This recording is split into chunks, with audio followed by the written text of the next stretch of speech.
Hey, everybody. Welcome back to another episode of the Catholic Talk Show. Really excited about this show today. We're going to be talking about the Catholic Church and aliens. Yeah, we're going to talk about what popes have said about the possibility of extraterrestrial life. We're going to talk about the medieval Cardinal who first proposed aliens. And we're going to talk about whether or not there's actually aliens mentioned in the Bible. Greetings, Earthlings. Prepare to be beamed up for another great episode of the Catholic Talk Show.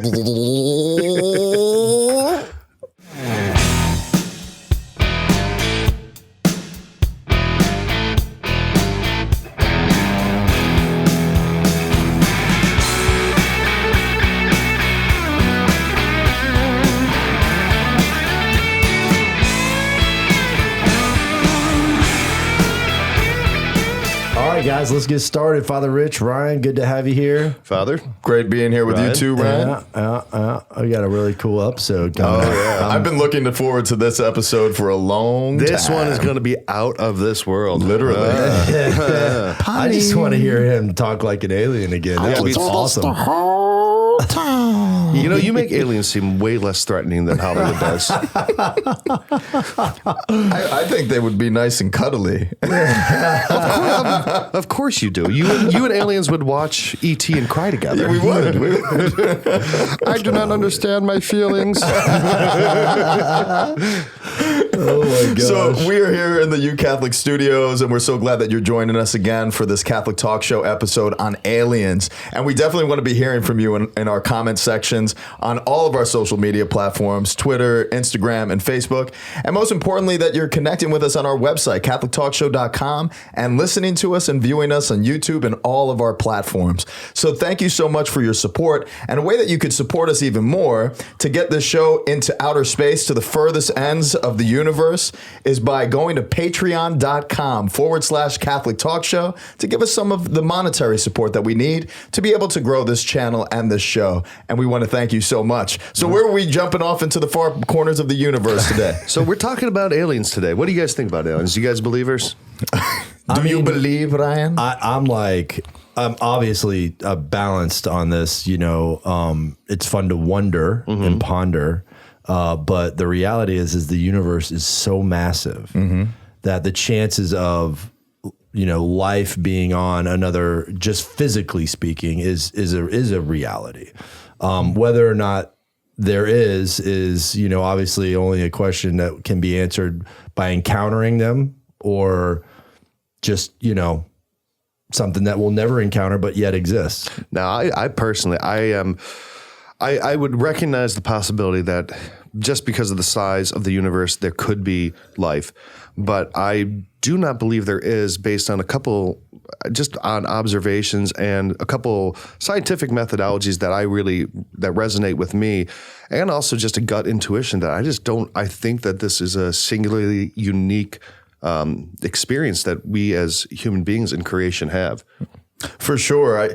I no doubt it's unique, but my apprehension to be able to state emphatically that no, absolutely not, there is no form of alien life in the farthest corners of the universe is because we really haven't even dredged up the very depths of our own world yet. Yep. And I mean, just like last year, what was it? It was like a kind of a sister species of a brontosaurus was found. It's like the largest land animal, and that was just discovered in Africa this past year.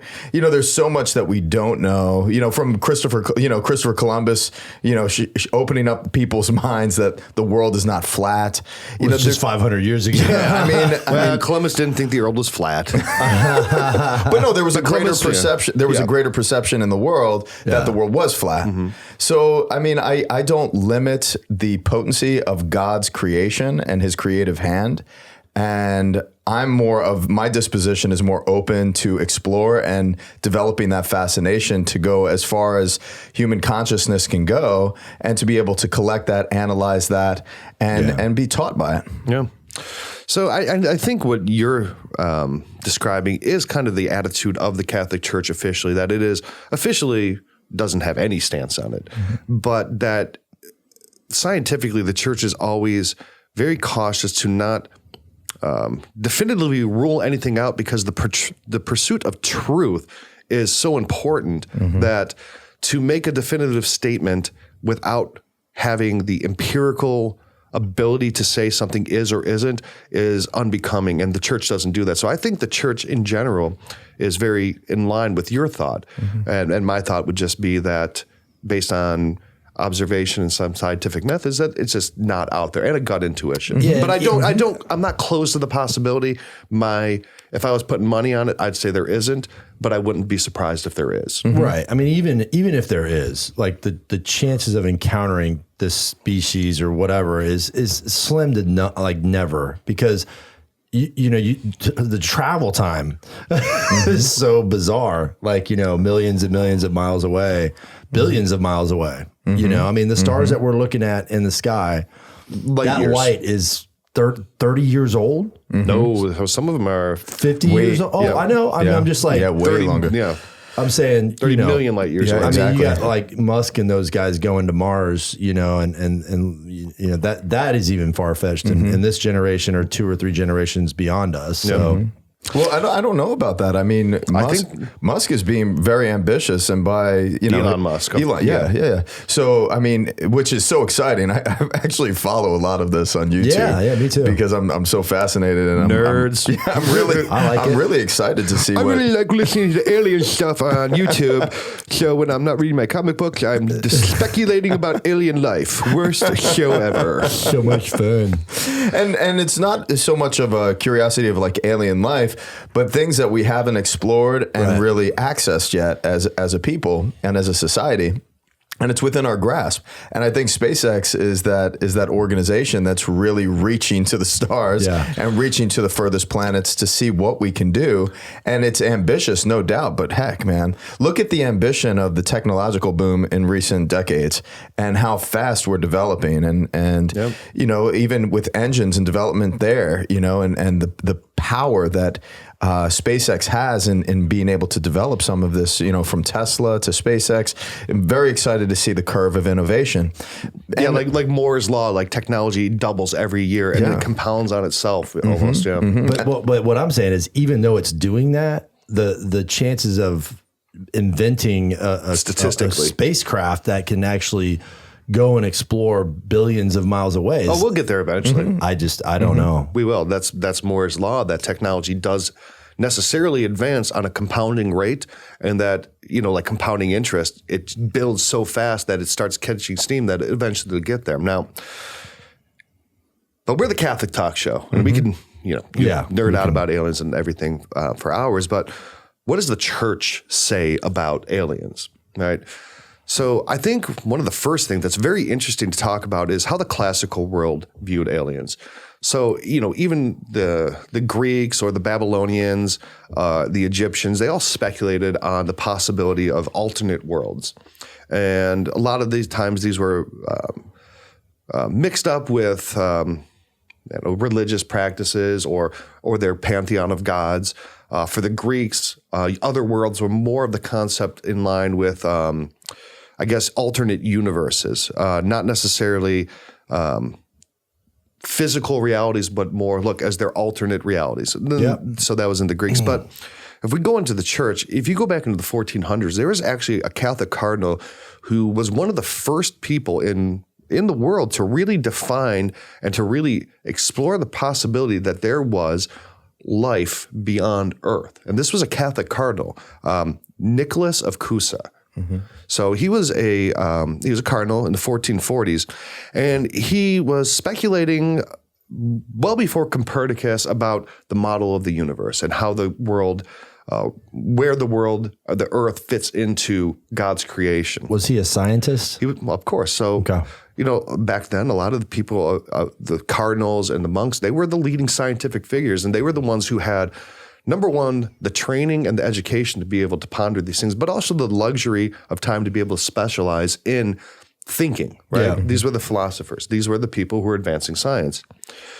So in one of his treatises, he said, of the inhabitants then of other worlds other than our own now, we can still see that we have no way to appraise them. But life as it exists on Earth is the form of men, animal, and plants. But let us suppose in the high form in the solar stellar regions that there is possibly other life. Yeah. So will we suppose that in every region there are inhabitants differing in nature by rank and all owing their origin to God, who is the center and circumference of all stellar regions? So he was really saying, look, God's fecundity and his creativity, we are in no way able to even understand that. And if God so wishes, there might be infinite life and infinite creation everywhere outside of the observable realm of men. Yep. And this is the 1440s. This is not, again, this kind of dispels the idea that the Catholic Church is just a lock and a key on scientific advancement, wonder, and exploratory creativity. And before, St. Ignatius and the development of the Society of Jesus, and how often that religious community academically really excelled, and how many astronomers in the Society of Jesus. This is prior to that. It's prior to Copernicus as well. Yeah. So it's really important to see this open disposition is maintained by a Consistently through Catholic the church. cardinal, but it's been maintained throughout. And I think we're going to get further into that. Absolutely. Now. So he goes on to write, and this is really kind of the meat of it. It may be conjectured that in the area of the sun there exist solar beings, bright and enlightened denizens, and by nature more spiritual than such that may inhabit the moon, who are possibly lunatics, while those on the earth are gross and material. Lunatics. That is some good meat and potatoes. So Luna. he was looking Lunatics. at the different forms of creation and saying, is there an equivalent? So on earth, we are material, we are physical, we're dirt and ash, right? Like the church teaches. But then on the sun, is it possible? Now, he didn't know the nature of the sun necessarily yet. So but he conjectured, is there a commensurate being on the sun? Is there a commensurate being on the moon that takes on the matter and manner of the place where those things exist? And this is really deep conjecture. And That's pretty cool. He's the first kind of he was the first alien conspiracy theorist nerd in the Middle Ages. Yeah, I'm sure people, always pondered that in generations. But there's really no recorded evidence of that because people were so focused on the Earth. I mean, if you, like I said, the classical world, they thought the planets were. The reason that they're named after gods is because they thought the planets, because they were not fixed in the firmament of the sky, and since they moved, they were gods. And it was just the kind of the natural evolution of the way that man views the physical world that they did not yet even ponder the ability that there could be inhabitable environments outside of our own. Well, what about the Greek mythology? That is... And mainly Roman, because it was what was adopted by the Greeks and then associated with the stars by the Romans. Right. But no, that's a phenomenal point as well. So, like, for example, sometimes the Greeks, their way of explaining stars was that the night sky in the sky was a dome, essentially, and that a star was actually where a great hero punctured through the firmament and left a hole in it that the light of the realm of the gods was now shining through. So that's why a lot of the stars would be named after specifically, Greek heroes, or the constellations would be named after that, because this was them punching through reality into Olympus or whatever. That's right? cool. It's cool, but it's wrong. Right. But we know that's not the case. But there is the evidence of an alternate universe, right? I mean, of right. Of something. So it's them looking at the physical world and looking to explain why things are and why they move, and trying to give some sort of context and meaning behind it. Yep. And not only alternate universe, but expanding universe. There is just clear scientific evidence now that the universe is constantly expanding, but And so is the contracting too, right? But so is the necessarily- concept. No, it's expanding just by nature. Constantly. Because if it was contracting, then in a universe this old, there would already be a maximum entropic value, and the universe would have ceased to exist. Something that I want to bring up. And you were talking about Hubble's law. Yeah. Red shifts, blue shifts. Yeah. But something I want to bring up as well is an Old Testament perspective that was in Judaism as it relates to spiritual realities, and how there were demonic powers in the heavens as well as good angelic powers. Right. And the chaos in the universe and the cosmos were associated with those type of demonic powers that are setting that into motion. And so it's interesting, the sense of the heavens and where just perception and in just the way that we express ourselves. We're always like heaven, you know, and we're looking up to the stars. And, you know, we'd had that super, you know, worm moon, like the late spring equinox and just. Oh, yeah. You were nerding out on that. We were all together during that super moon, and he's just like, hey, bro, you got to look at this moon. Dude, oh, man, look at the size of this moon. This thing is wow. You could barely watch the road. Gorgeous, man. That was, I was driving. Eyes on the road, Padre. Get your head out of the clouds, man. Literally. Yeah. So, no, I'm glad we look up, though, and that association to the heavens is something that's rooted in Judaism as well. Mm-hmm. And I'm glad you brought up the Old Testament, because here's one of the things that a lot of alien conspiracy theorists will point to, and that is some of the passages in the Old Testament that describe the encounter of men and God. Yeah. You think of like Elijah, Enoch, Ezekiel. So I actually got this one. And Ezekiel, I mean, there's been a lot of books written about this, sci-fi, where they like Chariot of the Gods and other things where they're conjecturing. No, this was not a static religious vision. This was actually a Bronze Age person trying to describe aliens. Now, I don't believe that at all, but you can see where they come up with this. So in Ezekiel 1 said, as I watched, a great storm wind came from the north, a large cloud with flashing fire, a bright glow all around it, and something like polished metal gleamed at the center of the fire. From within it, figures in the likeness of 4 living creatures appeared. This is what they looked like. They were in human form, but each had 4 faces and 4 wings, and their legs were straight, and the sole of their feet like the hooves of a bull, gleaming like polished brass. So you can see where these conspiracy theorists say, they could draw from that eisegetically and be able to. Yeah, they're saying, look, okay, he's trying to describe things in the likeness of what he could find in parallel on Earth with these animals, but maybe what he's describing is an exosuit or something that allows an alien life to come out of this craft that came wheels within wheels and gleaming like metal out of a cloud of fire. Now, I know that is not the case, and this is a vision of God and the angelic host. But that's one of the things that a lot of conspiracy theorists point to, and you'll see this where they do this again with, for example, a lot of conspiracy theorists will claim that Elijah, who was taken up to heaven, was actually the victim of an alien abduction. and so in 2 Kings 2:11, it says, as they walked and they were still conversing, a fiery chariot and fiery horses came between the two of them, and Elijah went up to heaven in a whirlwind. So it's like, so these are some of the passages in the Bible that they point to as examples of, I don't know, early Bronze Age humans trying to understand not a spiritual reality, but a extraterrestrial reality. And then this is just absolute mad conjecture. But I think it's funny just to point it out, the depths that people will go. Number one, when they're so emphatically aligned with believing that there's aliens, that they will look to dispel and find examples of, aliens, crazy dude with the hair on the History Channel, that everything is because of aliens. He does have some crazy hair, George dude. Tickasolosablocalus. I don't know. Do you know, have you seen that guy before? He's just like, look, man, I don't know what it is, but I can tell you why it happened. Aliens. Is he like a funny guy or something? He's a whack job. But he's so wildly entertaining. He really is. Wildly entertaining. Yeah, I mean, I barely watch TV, but if I'm flipping through the channels and I see him, I'm like, I'm going to watch this, because this is just like watching. This is like watching a car crash at a clown race. I mean, it's just that awesome. So that's some of the conjecture, but what is the Catholic Church actually, what have they said about extraterrestrial life? They're not a lot, because they don't have anything to comment on, so it would be imprudent for them to comment on it. But a few years ago, do you remember this, where Pope Francis actually was asked about aliens and what he said?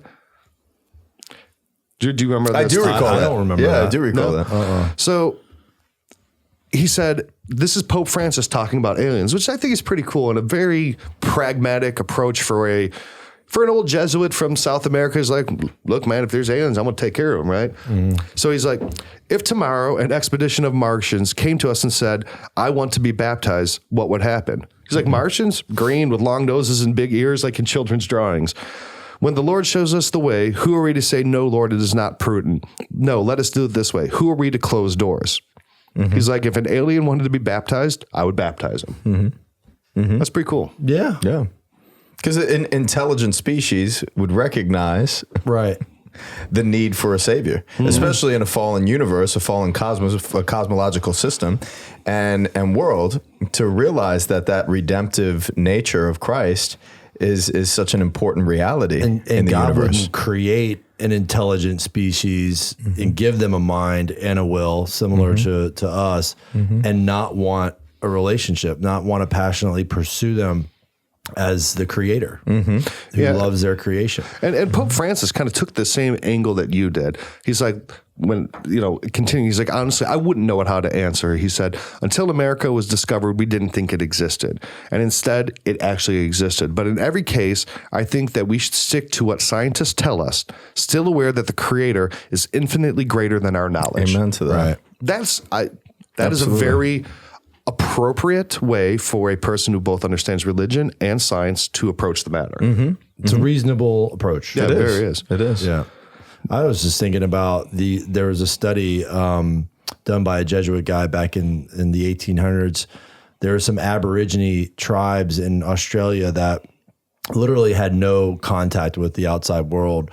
And so this priest went and lived with them and studied their culture. And through communication, the Aborigines, their belief in God was that he sent his son. Right. I mean, like, so you have this communication going on. The creation intuits the divine plan. Right. And so, which is fascinating to me. Right. I wish I was looking for the name of that book, but it was in the seminary. It was a very exhaustive book, right? It was very exhaustive in terms of what it covered. But that reality really spoke to me, how God can reach people just through, the creation and through his desire to love. Existentially, God communes with us in natural law and how he is written in our hearts. Right. Existentially, this communication. So it's not surprising that people would come to this revelation based on the nature of their imago Dei, that they're made in that image and likeness of God, so that they could perceive this reality. I love that story. I love whenever you share about that. It's fascinating. It is. So did you guys know that the Vatican actually has hosted multiple conferences studying I thought you were going to say, did you know that the Vatican hosted multiple alien species and Martians? We're going to get to that later. We are, I promise. Promise. No, but they've hosted multiple conferences, bringing in scientists and astronomers and biologists to study this question. Now that these are, because the Vatican hosts all kinds of scientific councils and meetings, but the Vatican also has its own observatory. They have one in Castel Gandolfo, and they also have one in Arizona. And What? Absolutely. That's cool. Vatican I didn't know Arizona. I did know Castel Gandolfo. I've actually seen that one. Yeah. Wow.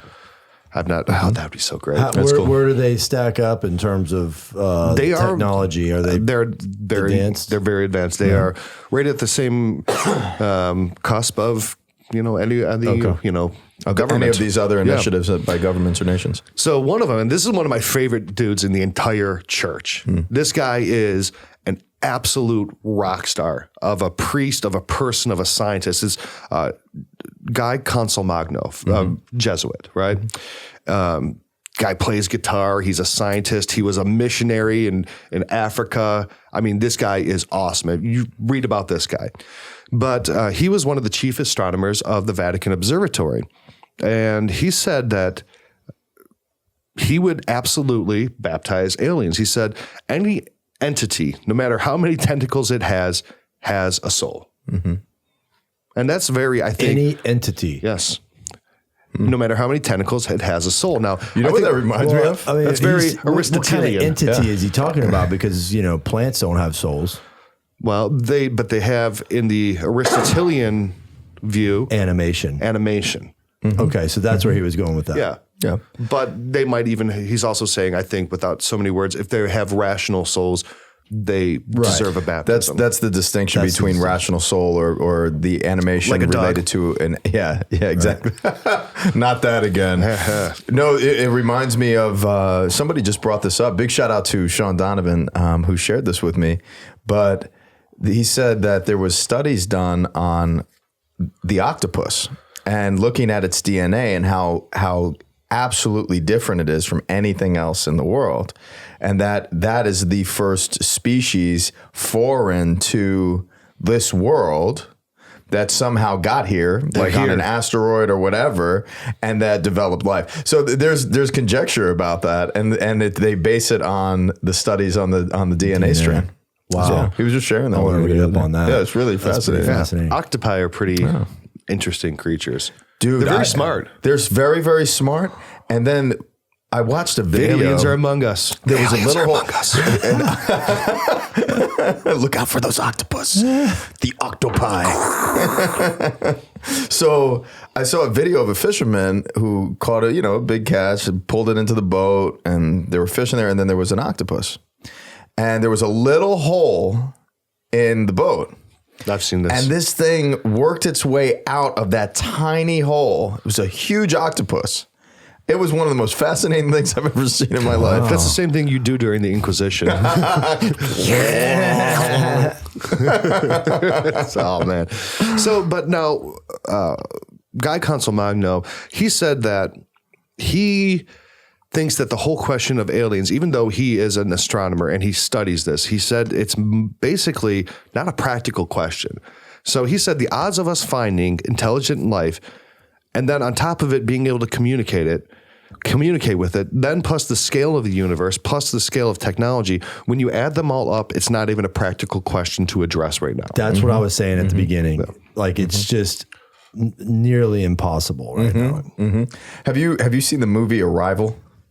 Recent movie. I think it was like 2018 or 2017. I have not. No. Distribution was done by Amazon, I think. Okay. So it's on Amazon Prime. But it's a fascinating movie. Highly recommend it.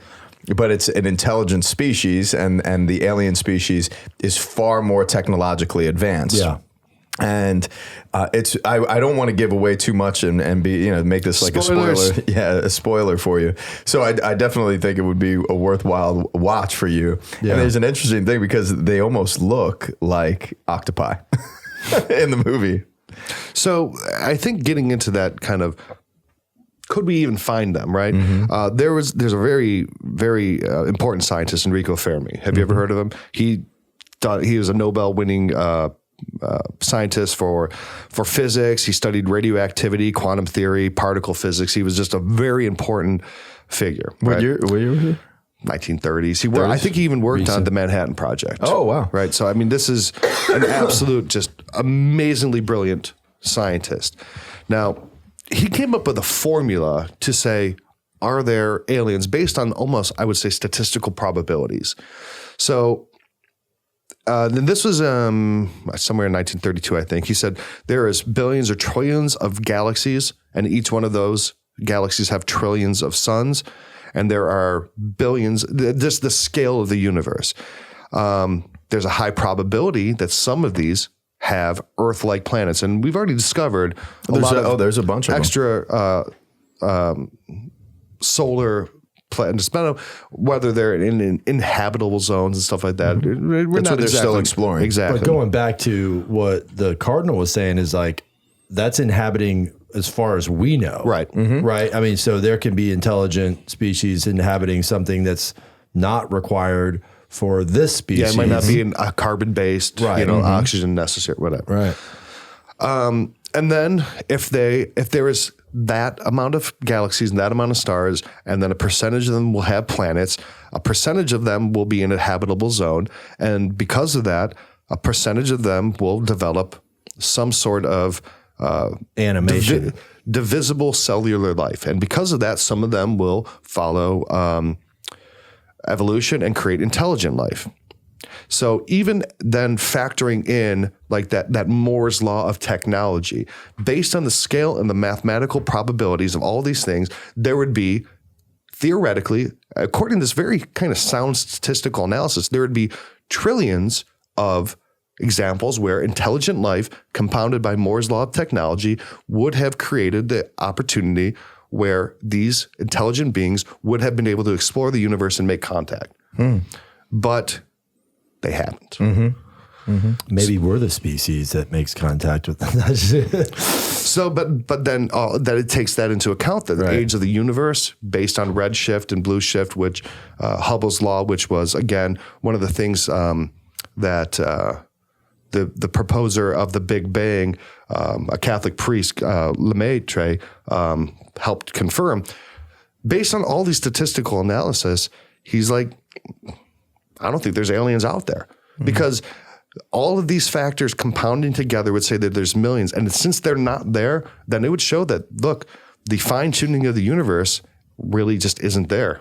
And they're not out there. So that's Fermi's paradox, basically. Where is everyone? Because like according to math, they should be there, and they're not. That's a deduction of, But it's based on sound statistical probabilities and mathematics that is beyond us guys, right? But it's not there. So it's a logical conclusion to that, that kind of element of discussion. But at the same time, going back to why would we limit the power of God who sent his only son into the world to actively redeem us and send out and commission the apostolic church to all nations, ultimately creating this sense of equality and living equitably and receiving this greater call to communion, so that what has been divided, what has been, in differentiated in our own national borders and all of that, why would we limit God who did this wonderful work? And we in an episode talk about 4th of July, and that sense of who we are as America, as many nations coming together to live as one. That a lot of the foundation of our country was based on faith in Jesus Christ, and how this is possible to enter into each other's lives and have communion. Why would we limit God's power to just this world and that activity in other places as well? Yeah, and I don't think this paradox limits God's creativity. I think it's actually completely agnostic, or removes, in their mind, God's power from the creation. Now, Fermi was a Catholic, but this was not based on any sort of theological propositions. This was strictly mathematics. Another one that has some really great stuff, and I know you're a fan, is Father Spitzer. Yeah. And he did, look this up. I love Father Spitzer, cosmic fine tuning and the statistical probability that life would arise anywhere. That when you take into account, gravity, matter, dark matter, the forces of nature, the balance between, what happened immediately after the Big Bang. He said that the chances of it all coming together in a perfect confluence, that the universe even exists, let alone exists in a manner where everything is perfectly balanced to where Earth itself is able to contain life, is so statistically improbable that it points to the truth, that the reality that God is real. Yeah, I mean, there's a lot of studies in proving that creation was an intelligent creation. A lot of them are some of the, as you're talking about the expansion of the universe and how it could cease to exist. There's coefficients for thermodynamics, electromagnetism. Like there are coefficients that literally have thousands of decimals in them, right? And if that gets thrown off one, the whole model explodes. The whole universe would just like cease to exist. Yeah. So from this point of view, a lot of people, in this mind would say that the universe is so big and it's unimaginably big, but because of God's creative design, that was the way that he chose it to be necessary, that all of this creation was, number one, his will and beautiful, but it all leads to this perfect, improbable balance for this singular home that we have to be able to, because our planet and its rotation and the seasons and the ability to where we live, the size of our sun, are all influenced by galaxies and solar systems and forces well beyond even the Milky Way, right? You know, we're in a supercluster of galaxies, and that galaxy that supercluster is influenced by other superclusters, and it could just all be that all these things work in a perfect confluence to make here work. So that's the alternate view of why is the universe so big if no one's out there. I don't know. Yeah. I'm not a scientist. I'm a doctor, Jim. I'm not a doctor. But that type of exploration into the beyond is so rooted within the human species, you know, and talking about our desire and our conquest to explore the depths of heart and soul and even the depths of the universe or the depths of the sea. I think of, you know, like the conquest to the West, you know, and going to, you know, all of these different immigrants coming to America and being fascinated by, you know, the Westerns and, you know, like these Western stories and the cowboy and the gold rush and all this other stuff that intrigues people to risk so much, risk their own lives to go toward. Oh yeah, That's human beings have this need to explore in us. And so I think all of the development in sci-fi, all of the development in, you know, all of these movies that are coming out, you know, frequently, you know, about that, as well as what Elon Musk is doing is creating this new buzz for a new conquest that is associated with Mars and figuring out ways that we could colonize Mars. And that's why we attach to it. Yeah, you know, that's why we like it. Oh, we for nerd sure. out on it. Like there was a show, they did a pilot, it was called Oasis, and it was the first, you know, voyage to you know, the interstellar voyage, and they were in need of a chaplain. And it was like this ecumenical, there was this ecumenical chaplain that, you know, like he joined them and he was ministering to the people, but it was only one episode and they were seeing how much, you know, buzz it would create and how many people were interested. So then they would fund it. That's how Amazon's model is. And it was just so disappointing because now the pilot's not even available on Amazon Prime anymore. But it got a lot of intrigue and a lot of, you know, but I always kind of relate that to myself. Like, man, that would be awesome to be the priest chaplain. Father Rich, for Bishop of the space. going into outer space like that. I don't know, man. You have certain earthly needs. You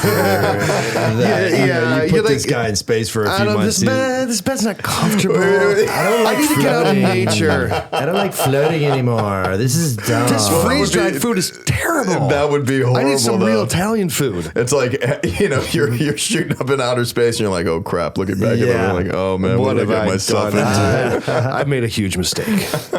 So no, I think your kind of view is more in line. So I'm kind of in the Guy Consolmagno camp, but I think his successor as director of the Vatican, Father Jesuit, again, Jose Funes, is really more in line with what you're saying. And he said that, you know, if we find alien life, we should consider them an extraterrestrial brother in God's creation. And that the possibility of extraterrestrial life is not in conflict with the faith because we cannot place limits on the creative freedom of God, and we can't. And he said, we who belong to the human race could really be the lost sheep, the sinners who need a pastor.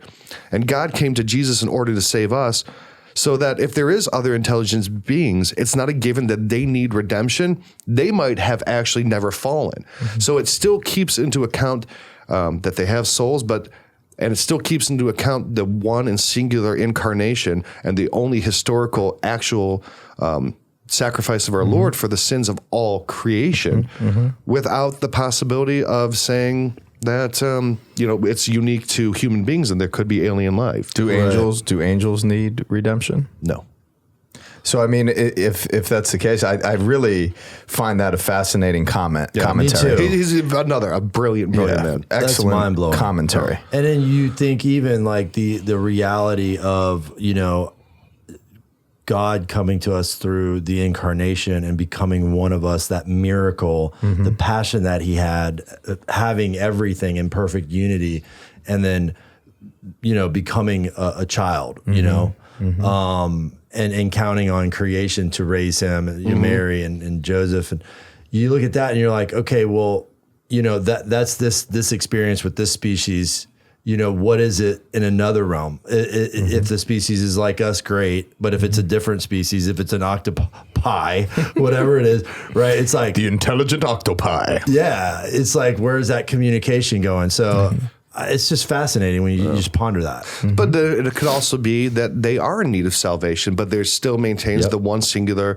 incarnation. But when Christ had his earthly ministry in Judea of the Roman province, they couldn't understand the concept that there was the new world, and the apostles couldn't even imagine that there's this whole huge continent in the West full of people who, again. This very uniquely, I came to the Jewish people in this time and place. They couldn't have imagined at the time that there'd be missionaries in Korea and missionaries in Peru and missionaries, in Russia. This was so foreign to their purview of where they were, and I think again that's something that we can say. Look, maybe again this is just expanding the scope of the missionary Great Commission call of the church. And maybe these other planets do need some, maybe these aliens need Jesus, Padre. And I think the word of the day, guys, is expansion. Expanding universe, expanding consciousness, that we're expanding our purview on what is out there because we are not omniscient. So we're constantly receptive to what is new and before us. And there is no greater action of making things new than what Christ has done. As he says to his mother, behold, I make all things new.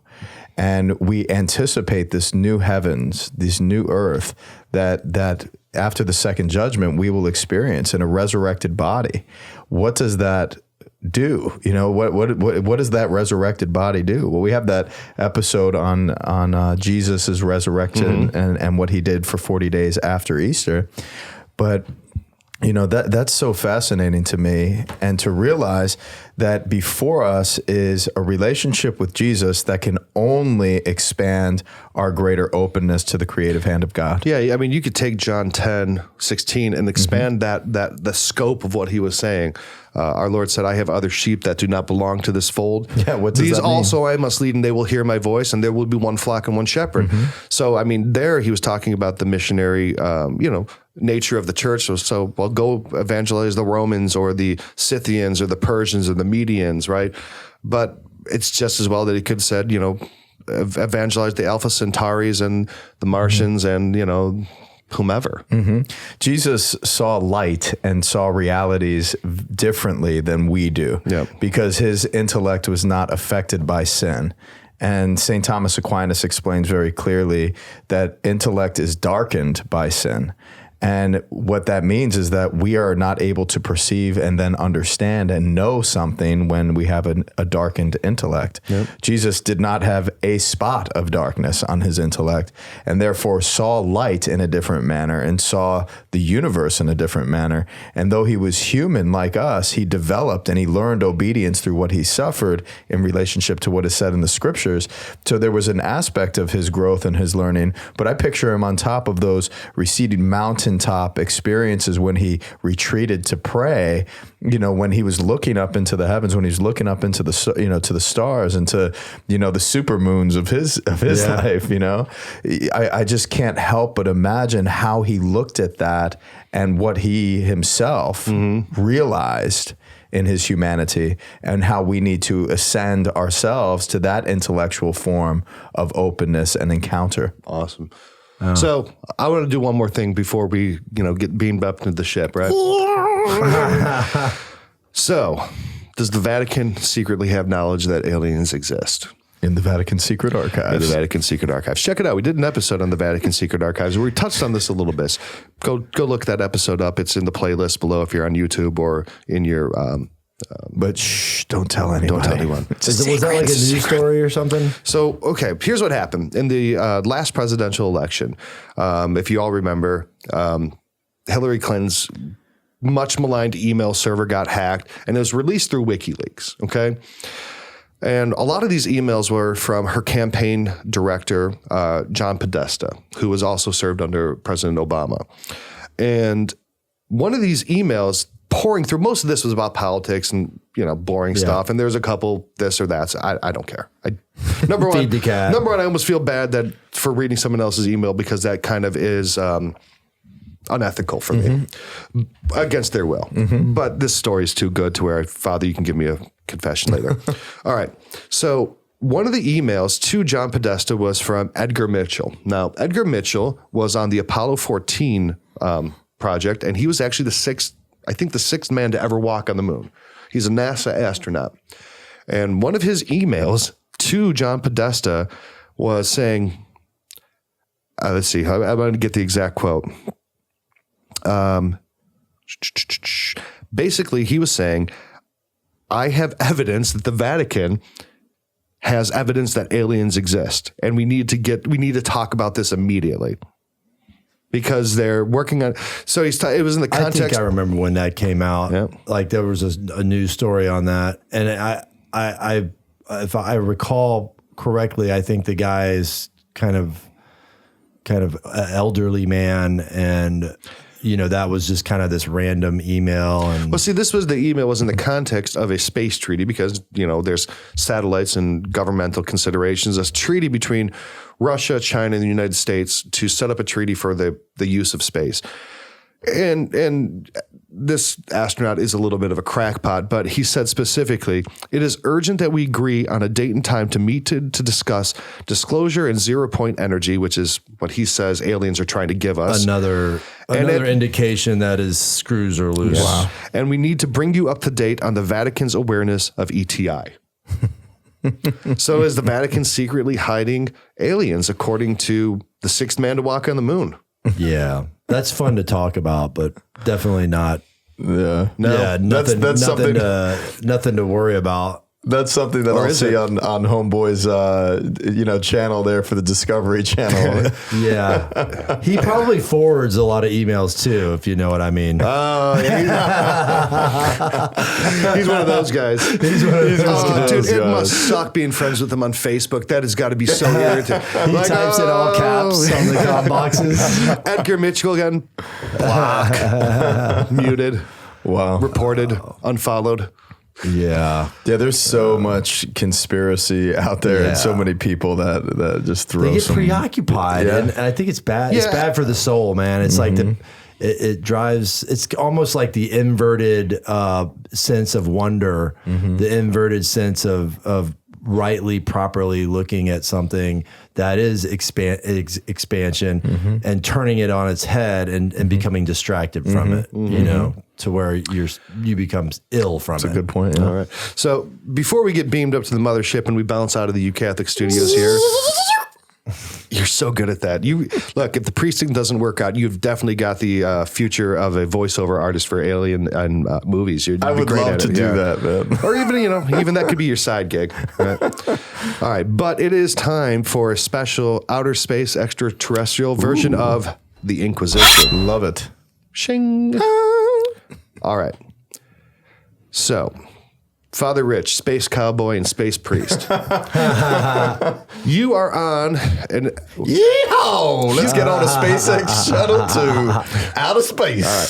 So humanity has identified a planet within the reach of our technology in this hypothetical question that we know to have intelligent extraterrestrial life. And you are serving as the chaplain on this ship. Okay. For the people on it. But then when you get there, you got to earn your keep. Okay. Would you actively try to convert the extraterrestrial life? And what does your RCIA program for an alien look like? Well, I would lean on... Actually, RCIAET. Oh, I like that. Ooh. Trademark that. Trademark. TM. Lawyers, get on that. That's actually a very good idea. So I would lean on the RCIA process that, one, we've always employed from the Basilica of St. John in Laterano, the St. John Lateran efforts of RCIA.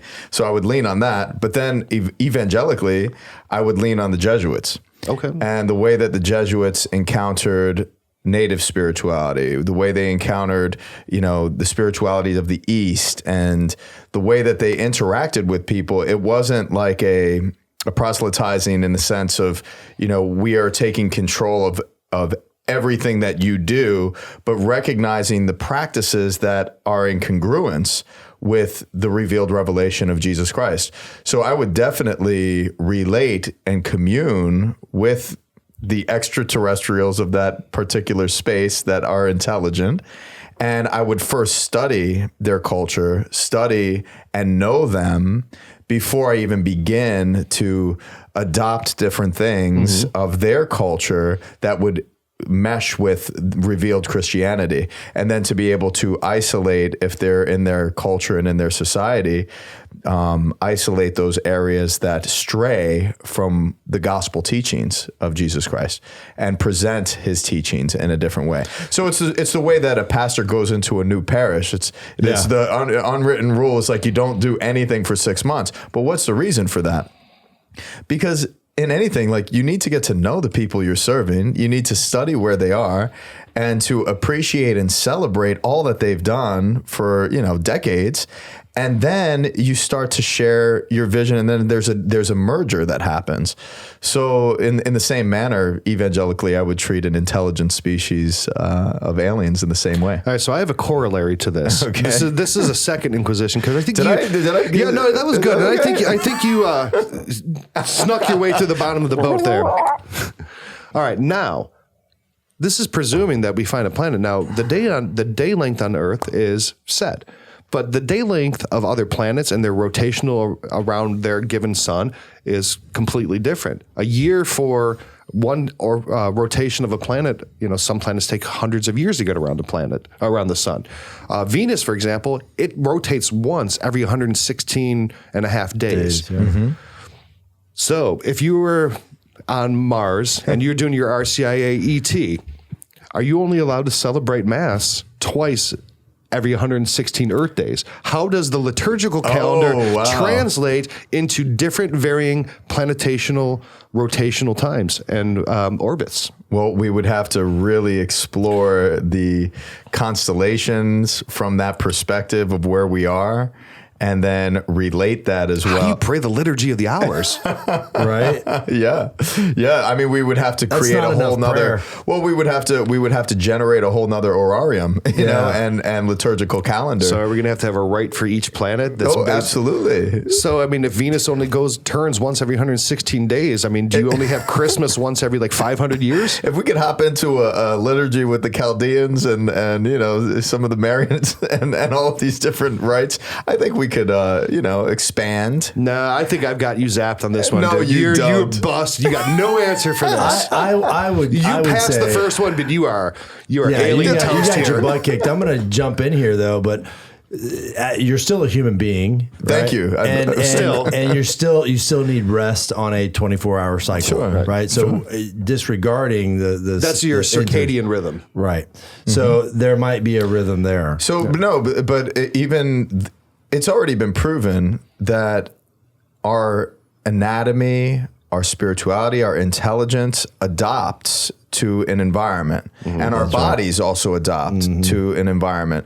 So it may not necessarily require, once we go through that adoption process, that same type of what we experience now. So there's change. You're morphing into meeting a new environment. That's one of the greatest things about our humanity and our species, is that we do adapt. I've got you alien probed on this one. Yeah. You are dead to rights on the liturgical schedule of an alien planet with its particular rotations. Something to ponder. So you're betting 500, and that's going to get you into the Hall of Fame in any sport. So good job, Father. Good job. All right. Why don't you take us home?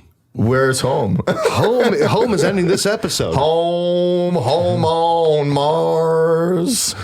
Where take me home, the Padre. Aliens and where the aliens, the priests do. I don't know what they do yet because there's liturgical dance. Liturgical dance. Liturgical dance. Well, look, if that is part of their culture, aliens have specific dances. I mean, I think that would be appropriate. I'm okay with that. You're cool with that. Just don't bring I just don't want white women in slippers adopting this and bringing it into my church. Oh my god. That is proper for them and not for us. Be cool.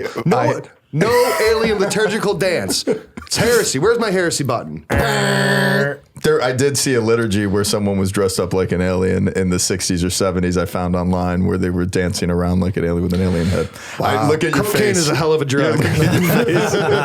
So, my friends, we thank you so much for joining the Catholic Talk Show. This is a wonderful family that we have here, and the union that we experience and being to connect digitally through the inters of webs is a pretty awesome thing. So, continue to subscribe and share the show, and we wish you a very, very beautiful time reflecting on the far and the beyond and opening yourself to God's creative hand that we are still coming into encounter with. All right, see you next time, guys. Peace. Ciao.